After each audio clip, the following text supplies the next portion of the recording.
അല്ല, അവരെന്താ പറഞ്ഞിരുന്നത്? അവർ ഒരു കാരണവശാലും ഒപ്പുവെക്കില്ല എന്നാണ് തുടർച്ചയായിട്ട് പറഞ്ഞിരുന്നത്. ഒപ്പുവെക്കില്ല എന്ന്.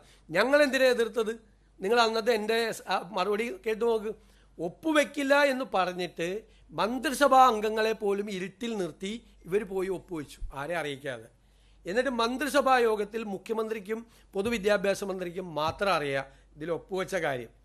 എന്നിട്ട് CPI മന്ത്രിമാരെ അപ്പോഴും ഒപ്പുവെക്കരുത് എന്ന് വാദിച്ചുകൊണ്ടിരിക്കുകയാണ് മന്ത്രിസഭാ യോഗത്തിൽ. മന്ത്രിസഭാ അംഗങ്ങളെ പോലും ഇരുട്ടിൽ നിർത്തിയാണ് അന്ന് ഒപ്പുവെച്ചത്, ആരോടും പറയാതെ.